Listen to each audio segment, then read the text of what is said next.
হযরতে খাব্বাব রাদিয়াল্লাহু তাআলা তিনি ইসলামের প্রথম জামানাতে ঈমানের কলেমা পড়েছিলেন, প্রথম সময়তে রাসূলুল্লাহর হাতে হাত দিয়েছিলেন। এই জন্য সাহাবী হুজুরের উপরে বড় জুলুম হয়েছিল। কেমন জুলুম হয়েছিল? আল্লাহ নবী সাহাবীকে নিয়ে গিয়ে আগুন তৈরি করেছে। মন দিয়ে শোনো যুবক, আগুন তৈরি করেছে। ওই আগুনের উপরে বসিয়ে দিয়ে আল্লাহ নবী সাহাবীকে বলতে লেগেছে, আল্লাহ ছেড়ে দাও, নবী ছেড়ে দাও। এদিকে আগুন ধরতে লেগেছে। ওই আগুনে সাহাবী হুজুরের কোমরের গোশতখানা পুড়তে শুরু করেছে। যেমন আমরা কাবাব যখন তৈরি করি, ওই আগুনে গোশত পুড়ে পুড়ে রস বাইর হয়, সাহাবীর শরীর থেকে পানি রস বেরোচ্ছে। ওই গোশত থেকে পানি বেরিয়ে বেরিয়ে আগুনখানা বন্ধ হয়ে যায়। আবার সাহাবীকে আগুন থেকে সরিয়ে আবার আগুন জ্বালিয়েছে, আবার সে আগুনে নিয়ে যে বসিয়ে দিয়েছে। এ যুবক, আল্লাহ পাওয়া তোটা সহজ নয় গো, রাসূল পাওয়া তোটা সহজ নয় গো, আল্লাহর প্রেমিক হওয়া তোটা সহজ নয় গো। আল্লাহ তার প্রেমিকদেরকে পরীক্ষা নেবে গো, আল্লাহ তার প্রেমিকদেরকে পরীক্ষা নিয়েছে। সেই নিদর্শন আল্লাহ দুনিয়াকে দেখিয়ে দিয়েছে। আমার ভালোবাসার দাবি শুধু করলে হয় না, আমার যারা প্রেমিক হয় তাদের মধ্যে থেকে দেখো খাব্বাবকে, যে খাব্বাব আমি আল্লাহ আমাকে ভালোবেসেছিল বলে, আমার রাসূলুল্লাহকে ভালোবেসেছিল বলে তাকে জালিমরা নিয়ে যে আগুনের উপরে বসিয়ে দিয়েছিল।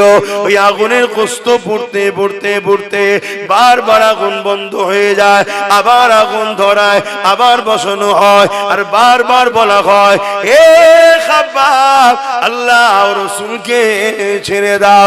এ দুনিয়ার মানুষেরা শোনো, আমার প্রেমিক যারা হয় তারা কখনো আমি আল্লাহ রাসূলকে ছাড়ে না। হযরতে খাব্বাবও প্রমাণ দিয়ে দিয়েছে। তিনার কোমরের গোশত পুড়ে পুড়ে পুড়ে পুড়ে পুরো কোমরটা প্লেন হয়ে গেছে, হাড় বেরিয়ে পড়েছে, তথাপিও তিনি আল্লাহ ও রাসূলকে ছাড়ে রে। আরো জোরে বলুন সুবহান।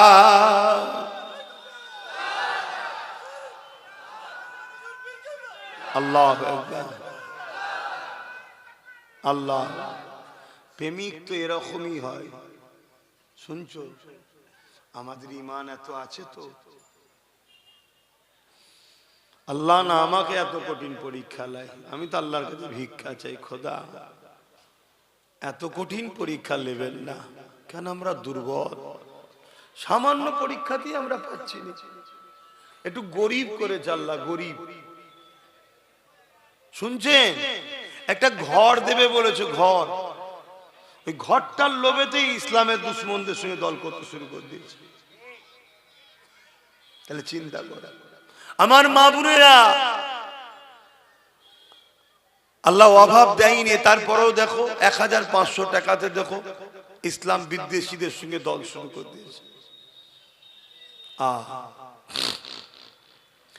এ নওজওয়ানেরা, আজ আমাদেরকে অনেকে বলে, অনেকে তোমাকে আমাকে শোনায়, হুজুরের ছেলে আসবে কেন সে রাজনীতির বিরুদ্ধে বলবে। শোনো, মনে রেখে দাও, প্রত্যেকটা নবী আলাইহিস সালাম গণেরা জালিম শাসকদের বিরুদ্ধে লড়েছে। তাই যারা ন্যায় পরায়ণ শাসক হবে, ইনসাফ পরায়ণ শাসক হবে, মানবতা প্রেমিক শাসক হবে, গরিব দরদি শাসক হবে, তাদের বিরুদ্ধে আমাদের কোনো কথা নাই। তাদেরকে সাপোর্ট করার নাম হলো ইসলাম। কিন্তু কোন শাসক যদি ক্ষমতার জোর দেখিয়ে মানুষকে শোষণ করে, কোন শাসক যদি ক্ষমতার জোর দেখে মানুষের নামে মিথ্যা মিথ্যা মামলা দেয়, কোন শাসক যদি ক্ষমতার জোর দেখিয়ে কারো ধর্মের স্থানকে ভাঙতে চায়, কোন শাসক যদি ক্ষমতার জোর দেখিয়ে মানুষকে কৃতদাস গোলাম বানাতে যায়, এই শাসকটা হলো আজকে দিনের ফেরাউন, সেই শাসকটা হলো আজকে দিনের নমরুদ, সেই শাসকটা হলো আজকে দিনের এজিদ, সেই শাসকটা হলো আজকে দিনের আবু জেহেল। এ উম্মতে মুহাম্মাদি, যদি সত্যি তুমি আমি ইসলামের মাননেওয়ালা হয়, তোমার আমার জন্য জন্যে আজকে দিনে এই রকম কোন জালিম শাসক যদি থাকে, তার বিরুদ্ধে লড়াই করা তোমার আমার জন্য ইসলাম ফরজ করে দিয়েছে। ইসলামকে বোঝো। ইসলাম ওই শুধু দাড়ি টুপি নামাজ রোজা ধর্মর নাম নয়। অনেকে মনে করে ইসলামে শুধু দাড়ি টুপি নামাজ রোজা, দাড়ি টুপি নামাজ রোজা, দাড়ি টুপি নামাজ রোজা, মসজিদ বানাও মাদ্রাসা বানাও। এই ধর্মর নাম শুধু ইসলাম নয়। হ্যাঁ, এগুলো ইসলামের মধ্যে, কিন্তু মনে রেখে দিও ইসলাম দাঁড়িয়ে আছে দুটো পাট্টির উপরে। কুনতুম খায়রা উম্মাতিন উখরিজাত লিন-নাস তা'মুরুনা বিল মা'রুফ ওয়া তানহাউনা আনিল মুনকার। অন্যায়কে, জুলুমকে, অত্যাচারকে, সন্ত্রাসবাদকে, মিথ্যাবাদকে মিটিয়ে দিয়ে ন্যায় প্রতিষ্ঠিত করার নাম হলো ইসলাম। জোরে বলুন সুবহানাল্লাহ। এতগুলো ক্যামেরায় রেকর্ড হচ্ছে আর এতগুলো মানুষ শুনছে। আমার এই কথার মোকাবেলায় কোনো মুফতি মাওলানা এসে বলুক এটা ভুল বলছে, কথা শুনছেন? আপনাদের ঘরে বড় প্ল্যান মাফিক নকল ইসলাম ধরিয়ে দেওয়া হয়েছে। শুধু বলেছে মসজিদে যাও, নামাজ পড়ো, রোজা রাখো, দাড়ি রাখো, হজ করো, টুপি পরো, আল্লাহ আল্লাহ করো, আল্লাহ আল্লাহ করো, জান্নাত যাবে, জান্নাত যাবে। জান্নাত যাবে? আল্লাহর জমিনের উপরে ন্যায়কে প্রতিষ্ঠিত করার জন্য নবীরা শহীদ হয়েছে। বনি ইসরাইল কওমে 70,000 কম বেশি নবী আল্লাহ দিয়েছিল। জুলুমের বিরুদ্ধে বলার জন্য নবীদেরকে সেই জালিমরা শহীদ করে দিয়েছে। আর তুমি আমি ঠান্ডায় কম্বল মুড়ি দিয়ে তসবিহ পরে জান্নাত চলে যাও মনে করছো নাকি? হ্যাঁ, আমার অসুবিধা হচ্ছে, বোঝো বাপ।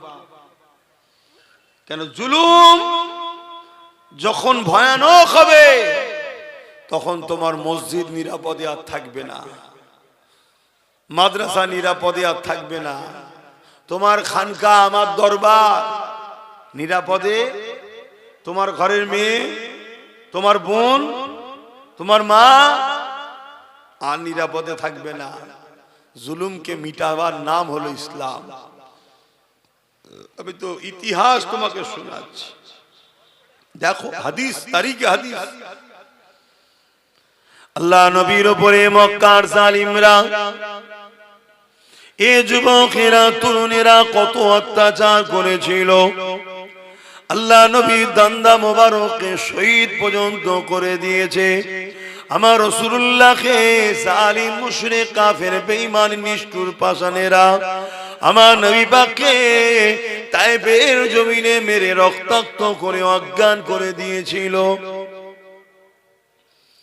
এ নবীর উম্মত উম্মতিরা, আল্লাহ নবীর পক্ষে থাকবে বলবে, ন্যায়ের পক্ষে থাকবে বলবে, বাধা হবে না, জুলুম হবে না। কেমন তুমি তাহলে পক্ষে রয়েছো? কেমন তুমি তাহলে ন্যায়ের পক্ষে রয়েছো? আমার আল্লাহ তোমাকে পরীক্ষা নেবে, যেমন বেলাল হুজুরকে পরীক্ষা নিয়েছিল। হযরতে বেলাল গোপনে গোপনে গোপনে গোপনে আমার রাসূলুল্লাহর কাছে এসে ইমানের নূরের কালেমা পড়ে ইসলাম কবুল করে, আল্লাহ নবীর পক্ষে চলে যায়। বেলালের অন্তরে ঈমান রয়েছে, দুনিয়ার কেউ জানে না। বেলালের দুনিয়ার মনিব ছিল উমাইয়া। তখন মানুষ কিনা বেচা হতো। আল্লাহ নবী তো এই দাসত্ব প্রথাকে বন্ধ করে দিয়েছে। এ যুবকেরা, তরুণেরা, উমাইয়ার কানে এমন করে আল্লাহ বেলালের খবর পৌঁছে দিল। বেলালের পরীক্ষা শুরু হয়ে গেল। বেলালকে উমাইয়া ডেকে জিজ্ঞাসা করতে লেগেছে, এ বেলাল, শুনলাম নাকি তুমি আমাদের দল ছেড়ে দিয়ে মুহাম্মদ রাসূলুল্লাহ দলে চলে গেছো। ওই সময় বেলাল চিন্তা করতে লেগেছে, আমি যদি সত্য কথা বলি এ জালিমরা আমাকে মেরে দেবে। আইন বলে কিছু ছিল না, ইনসাফ বলে কিছু ছিল না, মানবতা মানবতা বলে কিছু ছিল না। আজ তুমি আমি চুপ থাকার দরুন আজও তোমার আমার সমাজ থেকে আইন বলে আর কিছু নেই, মানবতা বলে আর কিছু নেই, ইনসাফ বলে আর কিছু নেই, বিচার বলে আর কিছু নেই। আইনের গলাতে শাসকের জুলুমের বেল্ট পরিয়ে দিয়ে তাকে গলা টিপে রেখে দেওয়া হয়েছে। এর জন্য দোষী তুমি আমি কেন চুপ থাকার জন্য অন্যায় মাথা চারা দিয়ে দিয়েছে। এ যুবকেরা তৈরি হও, প্রস্তুত হও, জুলুমকে মিটাতে হবে, নাই তোমার আমার বাচ্চারা বাঁচতে পারবে না। তাই বাপ হয়ে সন্ত্রাস মুক্ত সমাজ গড়ো, জুলুম মুক্ত সমাজ গড়ো। তোমার বাচ্চার জন্য একটা ইনসাফ ইনসানিয়াতের সমাজ তৈরি করে রেখে যাও। আজও সময় আছে, তোমার আমার সংখ্যা এখনো অনেক রয়েছে। যদি আজ না জাগো কাল তুমি জাগবে, কিন্তু আর উপায় থাকবে না। বুঝছেন তোমার কথা? এ নওজোয়ান তরুণীরা, হযরত বিলাল চিন্তা করতে লেগেছে, আমি যদি সত্য কথা বলি জালিম আমাকে মেরে ফেলবে, মিথ্যা কথা যদি বলি আল্লাহ নারাজ হয়ে যাবে। ওই সময় বেলালও বলেছিল আশহাদু আল্লা ইলাহা ইল্লাল্লাহ ওয়া আশহাদু আন্না মুহাম্মাদান আবদুহু ওয়া রাসূলুহু। এই কথা শুনে উমাইয়া রেগে গেল, এও জালিম বেলাল রে, আমি তোমাকে খরিদ করেছি, তুমি আমার কেনা গোলাম, ক্ষমতা এখন আমাদের হাতে, যা খুশি তাই করতে পারি, তোমাকে মেরে ফেলতে পারি। বেলাল কোনো বিচার তুমি পাবে না, কেউ বাধা দিবা থাকবে না। হযরতে বেলাল বলেছিলেন, আমাকে যিনি বানিয়েছে তিনি আমাকে গরিব করে পরীক্ষা নিচ্ছে, আমাকে কৃতদাস করে পরীক্ষা নিচ্ছে। আর তোমাকেও যিনি বানিয়েছে তোমাকে ক্ষমতা দিয়ে পরীক্ষা নিচ্ছে। তুমি সেই ষোড়শটাকে ভুলে গিয়ে জালিম হয়ে গেলে, সেই ষোড়শটাকে ভুলে গিয়ে অত্যাচারী হয়ে গেলে। আর আমি বেলাল গরিব হতে পারি, আমার মালিক আমার অন্তরে রয়েছে, আমার রসুল আমার অন্তরে রয়েছে। আমি বেলাল আল্লাহ রসুলের জন্য আল্লাহর পরীক্ষায় আস্তে আস্তে জীবন দেয়া পছন্দ করি, তথাপিও তোমাদের সঙ্গে গিয়ে শান্তি সাম্রাজ্য নিতে, তোমাদের সঙ্গে গিয়ে ধন দৌলত নিয়ে আরাম আয়েশের জিন্দেগি চাই না। কারণ এই দুনিয়া দুদিনে, আমি বিলাল আল্লাহ রসুলকে হৃদয়ে রেখেছি, দুনিয়ার কোনো ক্ষমতা নাই আমার হৃদয় থেকে আল্লাহ রসুলকে বার করে দিতে পারবে।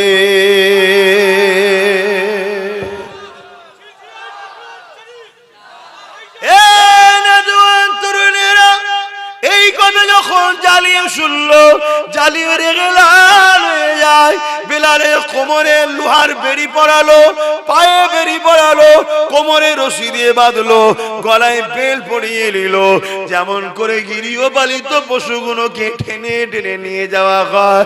আরে গরিব বেলাল, হাফসি দেশের বেলাল, আমার রাসূলুল্লাহ দিওয়ানা, আল্লাহর দিওয়ানা, তাকে এইভাবে টেনে টেনে নিয়ে গিয়ে মক্কার বাজারে হাজির করলো।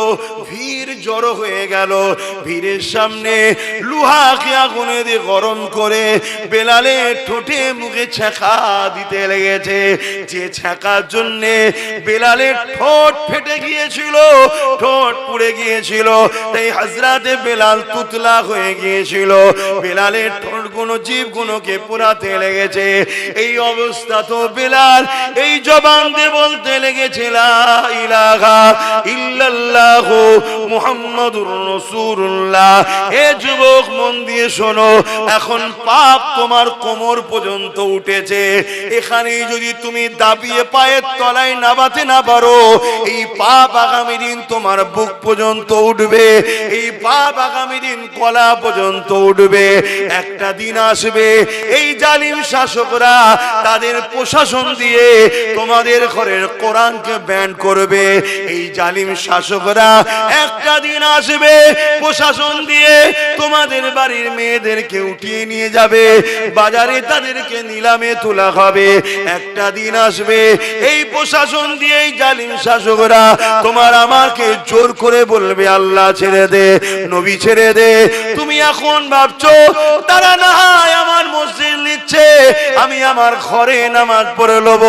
এদের লক্ষ্য তোমার মসজিদ মাদ্রাসা লিবা নয়, এদের লক্ষ্য হলো তোমাদেরকে মেরে দেওয়া, তোমাদেরকে শেষ করে দেওয়া। তার প্রথম পেহচানটাকে এরা মিটাতে লেগেছে, তারপরে তোমাদেরকে টার্গেট করবে। কারণ এরা জানে যতদিন তোমার আমার মধ্যে আল্লাহ রসুলের মহব্বত আছে, এদের অন্যায় সাম্রাজ্য টিকে থাকতে পারবে না। এরা যে ফেরাউনের মতো আজও খোদা হতে চাইছে, নমরুদের মতো আজ এরা খোদা হতে চাইছে। এরা গরিব অসহায় দুঃখী অন্য ধর্মের মানুষকে তো কৃতদাস দাসী বানিয়ে দিয়েছে, কিন্তু উম্মতে মুহাম্মাদি তোমাকে আমাকে কিন্তু কৃতদাস বানাতে পারেনি।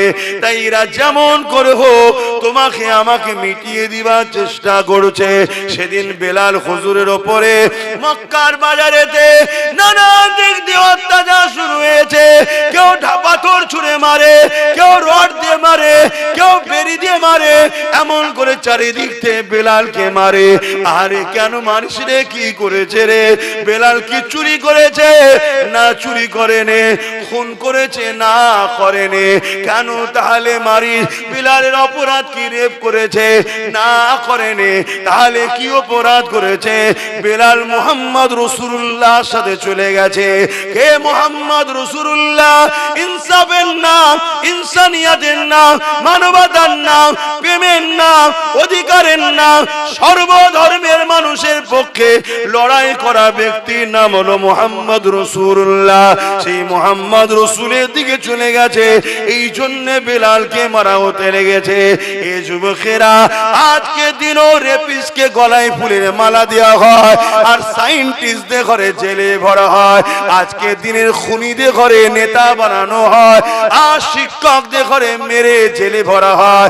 আজকে দিনও এই যুবকেরা তরুণেরা দেশদ্রোহীদের ঘরে ফুলের মালা দেওয়া হয়, আর দেশপ্রেমিকদের ঘরে আতঙ্কবাদী বলে জেলে ভরা হয়। হাওয়া কিন্তু বুঝতে হবে, হাওয়া যদি না বুঝতে পারো তাহলে কঠিন বিপদ যখন এসে যাবে তখন আর কিছু করা থাকবে না।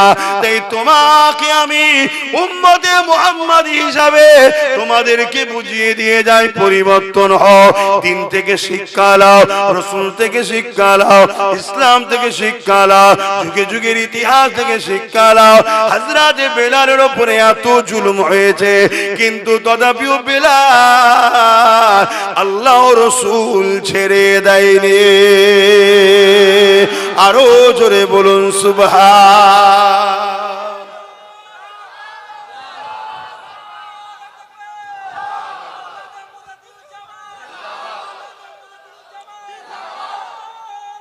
আল্লাহ, আমার ভাইয়েরা, আমার আলোচনায় অসুবিধা হচ্ছে আপনাদের? শুধু মনে হয় না এত সব রয়েছে, কেউ কিছু বলছে না। এই ছেলেটা যেখানেই আসে শুধু এসব কথা বলে, এসব কথা বলে, এসব কথা বলে। দেখেন, অনেকে বলতে চায় কিন্তু তারা বিভিন্ন কারণে হয়তো বলতে পারে না। কথা বুঝে আসছে? কিন্তু আমার আলোচনার বিরোধী কি কেউ করে? হাতে গোনা কিছু লোক ছাড়া বিরোধী করে না। যারা বিরোধী করে খেয়াল করে দেখুন, তারা আজকে জালিম শাসকদের সঙ্গে মুখে মুখ দিয়ে কথা বলে। তাই তারা বিরোধী করার পিছনে কারণ হলো শাসকের থেকে তুলা পায়, টাকা পায়, ভাতা পায়, মাল পায়, এজন্য তারা বলে। না হয় যে কথাগুলো আমি আপনাদের শেখাচ্ছি, বুঝাচ্ছি, জানাচ্ছি, এটা অতি হাকিকাত, অতি বাস্তব কথা বলছি। প্রথমে একটা ফুসকুড়ি হয়, আপনি ভাবলেন ফুসকুড়ি তো একটু চুলকে দিলেন কি, তারপরে সেটা দেখবেন একটু বড় আকার নেয়, একটু লাল টাইপের হয়, একটু ভেতরে কি সাদা মতো জমছে, আপনি সেটাকে টিপে বার করে দিলেন, আবার একটু বড় আকার নেয়, তারপরে বলছে ডাক্তার বলছে এটা ফোড়া মনে হচ্ছে, হতে পারে, ঠিক আছে গরম পানিতে বড়ি করো। আবার গরম পানিতে বরিক করছেন, নানা রকম জিনিস বেরোচ্ছে, কিন্তু আস্তে আস্তে ওর বার কিন্তু কমছে না, এলাকা বড় নিচ্ছে। লাস্টে যখন ডাক্তারের কাছে যান তখন ডাক্তার বলে এ তো জন্ডিস ক্যান্সার হয়ে গেছে। শুনছেন কি বলছেন? তা চুলকোতে খুব ভালো লাগে, কিন্তু ওই চুলকোনায় একদিন ক্যান্সারে পৌঁছে দেয়। তা ফুসকুড়ি থেকেই ট্রিটমেন্ট করতে হবে। গাছ যখন বিষাক্ত গজাচ্ছে কি গোড়া সমেত তুলে ফেলে দাও, না ওই গাছের ফল তোমার আমার ছেলে খেয়ে একদিন মরবে। কিছু বুঝতে পারছো? আর এলাকায় যতগুলো বিষাক্ত গাছ আছে প্ল্যান করো, টার্গেট করো, দেখো কোথায় কোথায় আছে, সুযোগ পেলে ধরে তুলে ফেলে দাও একেবারে। কথা বুঝে আসছে না? নাই গোড়া সমেত তুলবে, যাতে কোনো না শ্বাস টাস আর বার করতে পারে, একদম শেষ করে দাও। কথা শুনছেন আমার? হ্যাঁ, আর আমি দায়িত্ব নিচ্ছি, কোনো পাপ হবে না, পুরো দায়িত্ব নিয়ে বলে যাচ্ছি, কোনো পাপ নেই। কথা কিছু বুঝে আসছে না? না হাই দেখেন আমার কথাই মনে হচ্ছে হুজুর কি বলছে। আল্লাহর জাত পাকের কসম করে বলছি, যার কুদরতি হাতে আব্বাস সিদ্দিকীর জান আছে, তার জাত পাকের কসম করে বলছি, কোনো পাপ হবে না। কথা কিছু মাথায় ঢুকলো? হ্যাঁ। কেন ঘর মে আগ লাগি হ্যায় ঘর কি চারাক সে, ঘরে আগুন লেগেছে কিসে? ঘরে যে বাতিটা জ্বলছিল তাতে।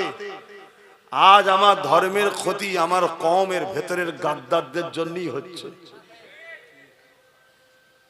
কথা কিছু বুঝছেন না? বুঝেন কি গো, বুঝেন তো নাকি?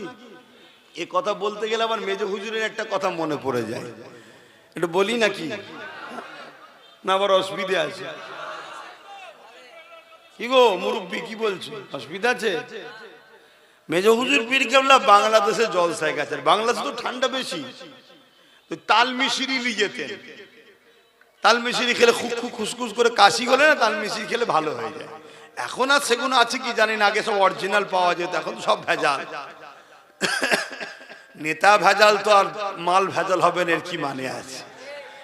নেতা ভেজাল হওয়ার জন্যই তো মাল ভেজাল হয়ে যাচ্ছে, সব তো ওখান থেকেই চলছে। তো ওই সময়ে ওই তাল মিশরি শুধু চুরি হয়ে যাচ্ছে। মেজ হুজুর বলছে, বাবা আমি সফরে এসেছি, এক দেশে পাওয়াও যায় না, কোথা ঠান্ডা ঠান্ডা লেগে যাবে, কারা খাচ্ছিস রে বাবা? সবাই বলে হুজুর আমি জানি না, হুজুর আমি জানি না।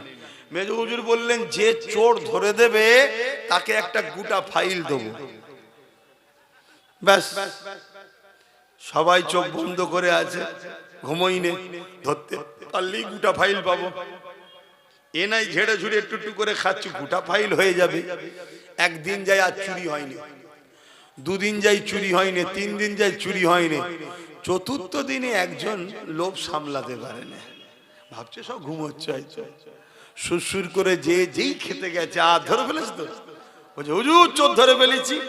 কে? এদিকে নিয়ে আসো। এসেছে। কি গো বাবা, তুমি তো বলতে পারো যে হুজুর একটু খাবো, তা বললাম নুকে নুকে খাই। বলছে হুজুর আমি সত্যি বলছি, হুজুর আমি কোনোদিন খাইনি, ভাবছিলাম সবাই ঘুমোচ্ছে আজকে একটু খেয়ে নি। আমি বুঝে উঠতে পারিনি হুজুর, আমি সাদামাটা লোক, একদম কি লোক? সাদামাটা লোক, বুঝে উঠতে পারিনি। হুজুর জিজ্ঞেস করছে ছেলে পুলে কটা? বলছে 5টা। বলছে সাদামাটা লোক তো 5টা ছেলে হলো কি করে? বুঝার ব্যাপার আছে। তাহলে এই জন্য আমি জিজ্ঞেস করছি, বুঝতে পারছেন নাকি? সব বোঝে, আর এই জায়গাটা যদি না বোঝো তাহলেই তো দুঃখ নাকি? হ্যাঁ, সব বোঝে, সব জায়গায় বুঝতে জানে, লাভ লুসকান সব বোঝে। আর দিনের বেলায় বলছো, ইসলামের বেলায় বুঝতে পারছো নি, তাহলে তো সমস্যা হবে নাকি? হ্যাঁ, আমার আওয়াজ বুঝতে পারছেন? হ্যাঁ বুঝে। আল্লাহ পরীক্ষা নেবে, কঠিন কঠিন পরীক্ষা আসবে। যেমন আজ উম্মতদের জন্য ভয়ানক পরীক্ষা। একদিকে বিজেপি সরকার হুমকি দিচ্ছে মুসলমানদের তাড়িয়ে দেবো, এনআরসি করব, এটা করব, ওটা করব, মোল্লাদেরকে মেরে দাও, কেটে দাও, হ্যান করো, ত্যান করো। অপরদিকে আবার যাকে ভালোবেসে আমরা দল করেছিলাম সেও আবার বিজেপির আইনকে মেনে নিয়েছে। করেছে না? করেন?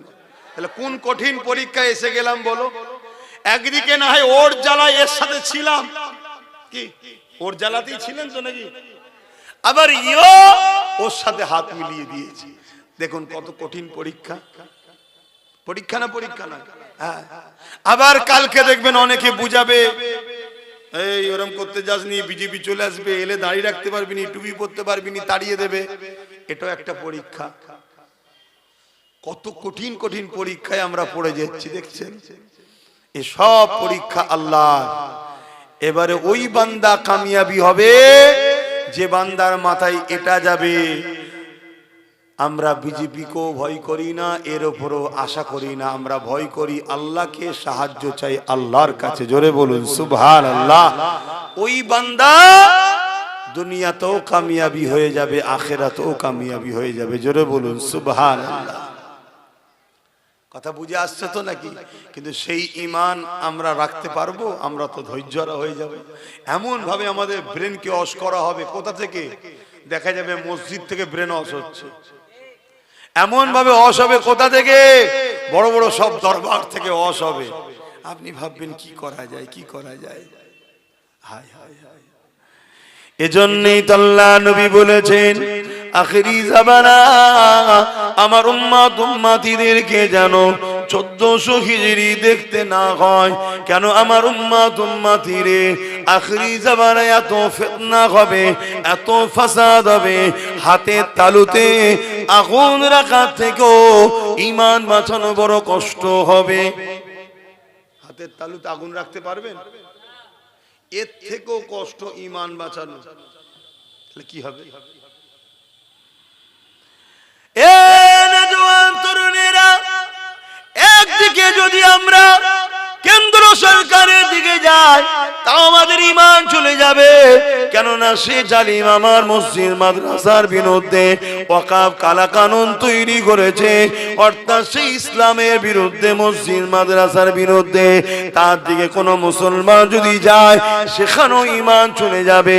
অপর দিকে আজ আমরা কোন দিকে যাব? এই রাজ্য সরকার, সেও কেন্দ্র সরকারের আইনকে মেনে নিয়েছে না লাইনে। আল্লাহ নবী জানিয়ে দিলেন মুসলিম শরীফের হাদিস, অন্যায় দেখলে হাত দিয়ে রাখো, যদি হাত দিয়ে রুখতে না পারো মুখ দিয়ে প্রতিবাদ করো, যদি মুখ দিয়ে প্রতিবাদ করতে না পারো অন্তর থেকে ঘৃণা করে দূরে সরে যাও। অন্তর থেকে ঘৃণা করে যারা দূরে সরে যাবে তাদের মধ্যে ঈমান আছে, কিন্তু ঈমানটা হলো বড় দুর্বল। বুঝতে পারছেন? তাহলে অন্যায় দেখলে মুসলমান ইমানদারের জন্য 3টে নমুনা যেন পাওয়া যায়। 3টের মধ্যে কোনটা যদি নমুনা না থাকে ওই মুসলিম নরনারীর ঈমান নাই। আর যার ঈমান নাই সে কবর থেকে শুরু করে প্রতিটা মঞ্জিলে আযাব আযাব আযাব আযাব, শত শেষে সারা জীবনের জন্য জাহান্নাম। আর ঈমান যদি থাকে, পৃথিবী পরিমাণ যদি গুনাহ করে ফেলে, আযাব খেটে খেটে খেটে খেটে একদিন না একদিন জান্নাত যাবে। তাহলে ঈমানের প্রয়োজন আছে না নাই? কিন্তু রাসূল বলছেন অন্যায় দেখলে হাত দিয়ে রুখে দাও। যদি হাত দিয়ে রোকার ক্ষমতা তোমার না থাকে, মুখ দিয়ে প্রতিবাদ করো। মুখ দিয়ে যদি প্রতিবাদ করার ক্ষমতা না থাকে তাহলে অন্তর থেকে ঘৃণা করে দূরে সরে যাও। তাও যদি না করে তুমি অন্যায়ের সঙ্গে সাথ দাও, রাসূলুল্লাহর হাদিস অনুযায়ী তোমার ঈমান নাই। শুনছেন তো নাকি?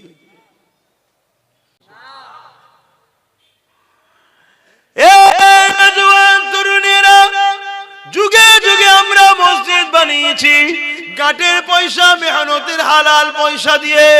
ধনী লোকরাও যদি দান করে, হালাল পয়সা থেকে দান করে। আমরা মুসলমানদের কাছ থেকে এমন করে নিজেরা মেহনতের পয়সা দিয়ে মসজিদ মাদ্রাসা কবরস্থান ঈদগাহকে বানিয়েছে। আজকের দিনে আমাদের ঈমানের পরীক্ষা আল্লাহ নিচ্ছে। এই মসজিদ মাদ্রাসাকে মিটাবার জন্য কেন্দ্র সরকার চক্রান্ত করছে, হ্যাঁ কি না? এটা ঈমানের পরীক্ষা। বান্দা তোরা কি করিস দেখবো। আমি আল্লাহ আমার দিনের জন্য যথেষ্ট। এ যুবকেরা, এ আমার নবী পাকের প্রেমিকেরা, যুগে যুগে আল্লাহ পরীক্ষা নিয়েছে।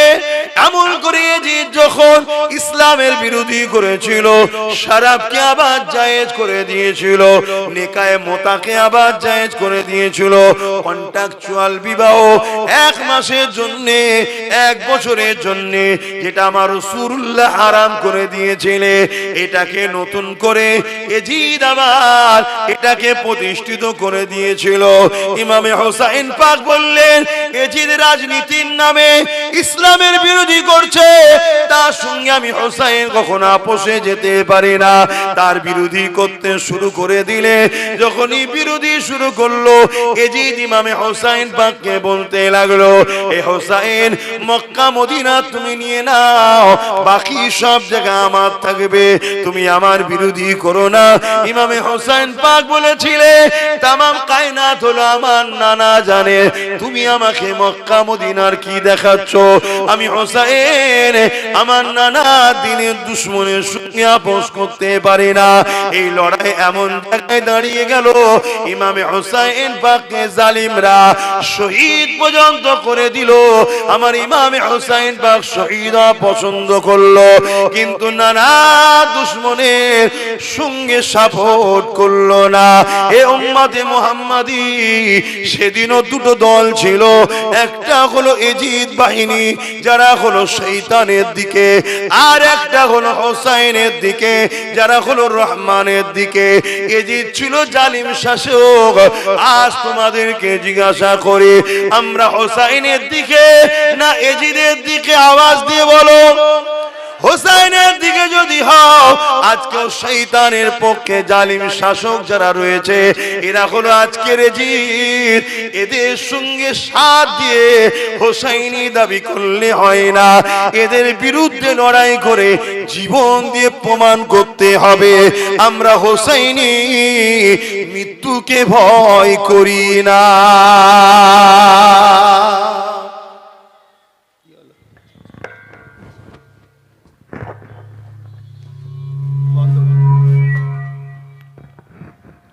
दुरूद शरीफ अल्लाहुम्मा सल्ली अला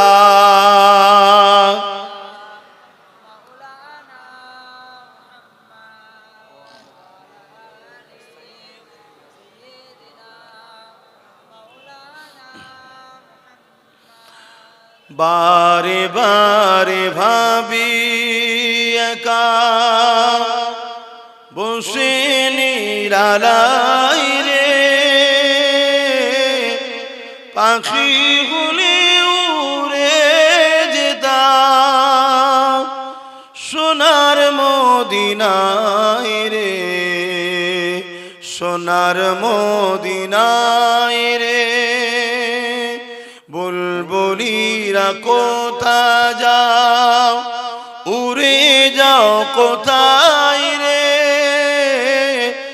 আমার সালাম পৌঁছে দিও নবীজি রওজায় রে, নবীজি রওজায় রে। বারে বারে ভাবি একা বসে নিরালাই রে, পাখি হলে উড়ে যেতাম সোনার মদিনায় রে, সোনার মদিনায় রে। রহম করো ও গো আল্লাহ, ও দয়াময় রে, পাই যেন নবীর সাবাত, নবী মুস্তাফায় রে, নবী মুস্তাফায় রে। বারে বারে ভাবি একা বসে নিরালাই রে, পাখি হলে উড়ে যেতাম সোনার মদিনায় রে, সোনার মদিনায় রে।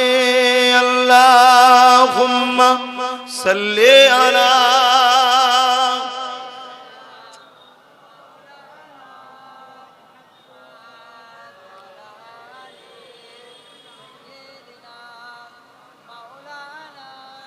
আমার আব্বা ভাইরা মায়েরা বোনেরা, কি অসুবিধা হচ্ছে নাকি বাপ ভাইদের? আমাদেরকে আল্লাহ পরীক্ষা নেবে না? আমাদের সামনে সব থেকে বড় ভয়ঙ্কর পরীক্ষা হলো ইসলামের দুশ্মন যারা ওয়াকাফকে মিটাচ্ছে তাদের হাত থেকে ওয়াকাফকে বাঁচানো। এটা পরীক্ষা না? পরীক্ষা না? সেদিন আমার রাসূলুল্লাহর খাতমে নবুয়াতের বিরোধী করেছিল মুসাইলামাতুল কাজ্জাব। 10,000 সাহাবাদেরকে নিয়ে আমার রাসূলের সাহাবী হযরত আবু বকর সিদ্দিক খাতমে নবুয়াতের পক্ষে নিজের বুকে তাজা খুন ঢেলে দিয়ে আমার রাসূলের খাতমে নবুয়াতকে মর্যাদাকে হেফাজতের জন্য লড়াই করেছিলেন। জোরে বলুন সুবহানাল্লাহ। আমি তো আপনাদেরকে বলবো না, আমরা যদি শুধু ঐক্যবদ্ধ হয়ে যেতে পারি, একতা হয়ে যেতে পারি, প্রতিটা গ্রামে গ্রামে যদি আমরা নিজেরা এক হয়ে যাই যে আমাদের কেউ দুশমন নয়, কেউ বন্ধু নয়, ওয়াকাফের যে দুশমন তারা আমাদের দুশমন। আমাদের দুশমন হিন্দু, আদিবাসী, দলিত, খ্রিস্টান, মতুয়া, এদের বিরুদ্ধে আমাদের লড়াই নয়। আমাদের লড়াই যারা আমার মসজিদকে মিটাতে চাইছে, মাদ্রাসা, কবরস্থান, ঈদগাহকে মিটাতে চাইছে, আমাদের লড়াই তার সাথে। তাই তো নাকি? বলুন, আল্লাহর ঘর, মসজিদ, মাদ্রাসা, ওয়াকাফকে বাঁচাবার জন্য লড়াই করার দরকার আছে না নাই? কারা লড়াই করতে রাজি আছেন একটু সাক্ষী দেন। লম্বা করে হাত তোলেন। আলহামদুলিল্লাহ, কেউ হাত তুলতে বাকি নেই তো? আল্লাহ কবুল করেন, আল্লাহ জান্নাত নসিব করে। বোন আল্লাহুম্মা আমিন। মনে রাখবেন, আমাদের আব্বা জান ইব্রাহিম আলাইহিস সালামকে আল্লাহ আগুনে ফেলে পরীক্ষা নিয়েছিল। জানেন তো ইতিহাস? বিশাল এক আগুন, একটা বিশাল গ্রাম এলাকা নিয়ে, এত বড় এলাকায় আব্বাজান ইব্রাহিম আলাইহিস সালামকে নমরুদ আগুনে ফেলছে, চরকিতে তুলেছে। কেন? কাছে যে ফেলতে পারছে না, চরকি ঘুরিয়ে দূর থেকে টেনে ফেলে দেবে। এমন সময় জিবরাইল সাল্লাম এসে চরকি ধরে ফেলেছে। আর এদিকে আগুনে পড়ার টাইমে আব্বাকে জিজ্ঞেস করা হচ্ছে যে আপনাকে কোনো হেল্প করব? হযরত ইব্রাহিম আলাইহিস সালাম বলেছিলেন, আমার আল্লাহ আমাকে পরীক্ষা নিচ্ছে। আমি যে বলিছি আল্লাহকে ভালোবাসি, কতটা ভালোবাসি ইব্রাহিম পরীক্ষা নিচ্ছে। আমার আল্লাহ আমাকে বাঁচাবার জন্য যথেষ্ট। জোরে বলুন সুবহানাল্লাহ। এ মুসলমান নবীর উম্মত, তোমাদেরকে বাঁচাবার জন্য আল্লাহ যথেষ্ট নয়? তাহলে অনেক মুনাফিক মুসলমান এসে বলবে যে তোমাদেরকে বাঁচাবার জন্য মমতা যথেষ্ট। বলবে না? বলবে না? যারাই বলবে জানবে যা মুনাফিক। কথা বুঝে আসছে না? নাই? আমাদের বাঁচাবার জন্য যথেষ্ট কে? জোরে বলুন কে? যদি এর উপরে প্রথম থেকে আমরা আমল করতাম, তাহলে আজকে কেন্দ্র সরকার এই আইন করার সাহস পেত না। কিন্তু আমরা বলেছিলাম, যখন কলকাতার রেড রোডে মমতা দাঁড়িয়ে বলল বিজেপির হাত থেকে সারা দেশে রুখবো আমি। বিজেপির হাত থেকে সারা দেশে রুখবে কে? বলছে আমি। উড়িষ্যায় লাশ হয়ে চলে এসছে, ওনার রুকার ইচ্ছা আছে? গুজরাটে লাশ হয়ে চলে এসছে, উনি রুখছে? বোম্বাইয়ে লাশ হয়ে বাংলায় ফিরছে, উনি রুখছে? একটা কোন পিএম সিএম এর সঙ্গে ফোন করেছে কোন রাজ্যের? এই আমি বাংলার সিএম বলছি, আমি জানিস ইডি সামনে থেকে ফাইল চুরি করা লোক আমি, খুব সাবধান। একটা কেউ বলেছে? অতএব আমার রাজ্যের কোন ছেলে যদি আর একটা মরে, তাহলে এই রাজ্যে যা আছে সব পাঠিয়ে দেবো, ওইগুলোকে নিয়ে চলে আসবো। একটা হুমকি দিলে সব রাজ্য ঠান্ডা হবে না? হবে না? বলেছে?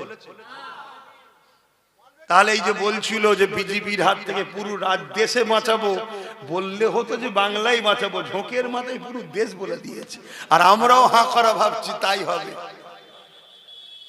কথাই কষ্ট হয়ে গেল নাকি? ফুকুরি বলবো? ভালো তারে বোঝেন।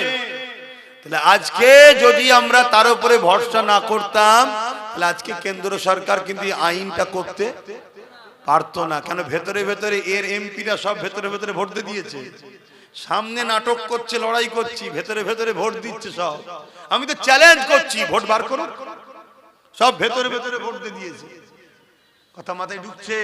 এসব খবর তো আপনারা রাখেন না। 12টা ভোট বেশি পড়েছে, 12টা এলো কোথা থেকে? এই 12টা ভোট এলো কোথা থেকে? তো মন দিয়ে শোনেন, তাহলে আজকে সেই জায়গায় চক্রান্ত করে এই সবগুলো করা হচ্ছে। আজকে যদি আমরা আল্লাহর উপরে ভরসা করি, আমার আল্লাহ আমাদের জন্য যথেষ্ট নয়? আব্বা জান ইব্রাহিম আলাইহিস সালামকে যখন নমরুদ আগুনে ফেলে দিল, আল্লাহ পাক জানিয়ে দিলেন আগুন আমার ইব্রাহিমের জন্য আরামদায়ক ফুলের বাগান হয়ে যায়। এ যুবকেরা, আব্বা জান ইব্রাহিম আলাইহিস সালামকে দুনিয়া সবাই দেখছে আগুনে ফেলেছে, কিন্তু আগুনের ভেতরে আল্লাহ পাক ফুলের বাগান তৈরি করেছে। যে আল্লাহ ইব্রাহিম নবীর জন্য আগুনের ভেতরে ফুলের বাগান বানাতে পারে, সেই আল্লাহর উপরে ভরসা রেখে আমরা যদি এক মুঠো হতে পারি, তাহলে আমাদের সামনে যত বাধা এসুক না কেন, সব বাধাকে ভেঙে ইনশাআল্লাহ আমরা আমাদের মসজিদ, আমাদের ঈদগাহ, আমাদের কবরস্থান, আমাদের ওয়াকফকে ইনশাআল্লাহ আমরা বাঁচাতে পারবো। এ যুবকেরা, তরুণেরা, তাই বলে দিয়ে যায় আল্লাহর উপরে ভরসা করে। কেন? আমার রাসূলুল্লাহ জানিয়ে দিয়েছে, আমার বড় ভয় হয় আমার উম্মতের ক্ষতি প্রকাশ্য দুশমনেরা করতে পারবে না, আমার উম্মতের ক্ষতি মুনাফিক ছদ্মবেশীরা করে দেবে। কেন্দ্র সরকার হলো মুনাফিক, এই প্রকাশ্য জালিম, আর রাজ্য সরকার হলো মুনাফিক। শুনছেন তো নাকি? হ্যাঁ, এই মুনাফিকই করেছে আমাদের সাথে। বলেছিল যে আমি থাকতে এই রাজ্যে ওয়াকফ লাগু, আর আমি বেঁচে থাকতে এসআইআর হতে। মরে গেছে নাকি? আল্লাহ এই বালা কবে যে যাবে, কথা বুঝছেন না? বোঝেন না? আবার অনেক আমার কওমের ভাই আছে, বলে আমরা মুসলমান, বলে না বলে না, এই মমতার বিরুদ্ধে বললে তাদের কষ্ট হয়। এই শুনছেন আমার কথা? অথচ আমার কোরআনের বিরুদ্ধে একজন ফোরপাস মাতাল বলল, আমার কওমে সেই সব নেতাদের কোনো কষ্ট হয়নি। তোমাদের এলাকায় অনেক অর্থশালী পয়সাওয়ালা লোক আছে, পয়সা দিয়ে গুন্ডা কিনে নিরীহ মুসলমানদের উপর জুলুম করে, মারে পেটে। খোদা তো একবার বিয়জ্জুদিতে ফেলেছিল, আবার বার হয়ে গেছে। ও যদি হিদায়েত চাইতো খুব ভালো, না এবার যেদিন আল্লাহ ধরবে ওর আর রেহাই নেই। ও গরিবদের উপরে জুলুম করে। ও যদি সত্যি ওর অন্তরে ঈমান থাকে, আমি জানতে চাইছি, মমতার বিরুদ্ধে বললে তোর কষ্ট হয়, তাহলে আমার কোরআনের বিরুদ্ধে বললো তুই একটা কেস করলি না কেন? এটা প্রশ্ন তো নাকি? বা তোমাদের এলাকায় যেসব মুসলিম এমএলএ গুলো আছে, এরা মমতার বিরুদ্ধে বললে রাস্তায় নামে। এই যেমন ফাইল চুরি করে যখন পালাচ্ছিল, রাস্তায় নেবে আন্দোলন করেছে না করেনি? এই করে বলো, চোরের হয়ে এরা রাস্তায় নামে। কিন্তু কোরআনের বিরুদ্ধে যখন কথা বললো, ওইদিকে আরেকজন ইসলামে নাকি রেপ করা ভালো কাজ বললো অর্জুন সিং, এদের বিরুদ্ধে মুসলমান এমএলএ গুলো রাস্তায় নেমেছিল। কেন? কারণ এদের সঙ্গে ইসলামের কোনো সম্পর্ক নেই। এরা মুসলমানকে ধোঁকা দিবার জন্য মুসলমান সেজে আছে। কারণ এই টিকিট গুলো মুসলমানদের পাওয়া, এখানে যদি নওশাদের মতো ইমানদার জিতে যায় তাহলে তো অসুবিধে হয়ে যাবে। তাই 2 নম্বর মুসলমানগুলোকে জিতবো এদের ভোটে, কাজ করব ইসলামের বিরোধীদের হয়ে। এটা তো পরিকল্পনা। বোঝো আমার কথা কি কষ্ট লাগছে? আমার তো সিধা কথা। আমি ধর্ম প্রচারক, আমি ইসলামের প্রচারক। আমার প্রশ্ন, তুই মুসলমান? হ্যাঁ মুসলমান।